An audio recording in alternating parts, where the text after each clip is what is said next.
Hallo, da ist Katrin Erni von swissgermanonline.com.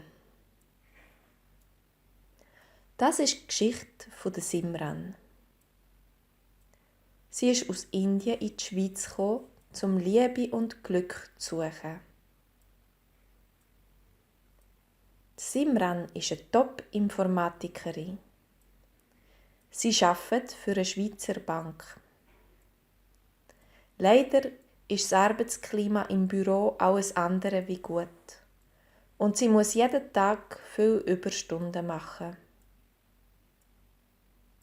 Ja, sie kann neben dem Arbeiten fast kein so normales Sozialleben führen. Es ist sehr schwierig für sie, Kontakt mit den anderen zu finden.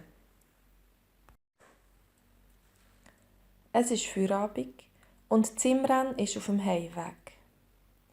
Heute am Abend ist sie fix und fertig. Es ist Februar, es schifft wie aus Kübeln gegossen und die Beise bläst ihr kalt ins Gesicht. Sie vermisst ihre warme Heimat, ihre Familie und Freunde. Da bietet ihr plötzlich jemand einen Schirm an. Ui, das ist aber ein Hudu-Wetter heute. Wenn Sie nicht unter den Schirm kommen, Sie werden ja tropfnass, sagt eine freundliche Frau, die etwa in ihrem Alter sein könnte. Sie trägt einen Regenmantel mit Kapuze und streckt ihr den Schirm entgegen.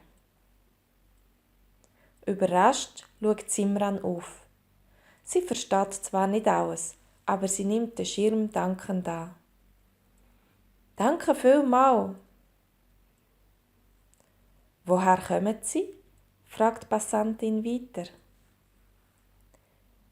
Ich komme aus Indien. Dort ist jetzt sicher viel schöner als bei uns. Ja, und es ist heiß. Was machen Sie da?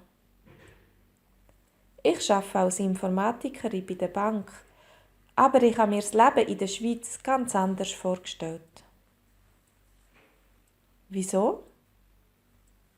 Wir müssen alle so viel arbeiten, dass ich gar keine Zeit habe, Leute kennenzulernen und die Schweiz zu geniessen. Das ist schade. Wissen Sie was? Ich wohne gerade da um die Ecke. Wenn Sie Zeit haben, dann lade ich Sie gerne zu einem Käfeli ein. Dann können Sie sich bei uns ein bisschen aufwärmen und warten, bis es nicht mehr so regnet. Außerdem können Sie auch meine Familie kennenlernen. Sogar meine Brüder ist heute daheim.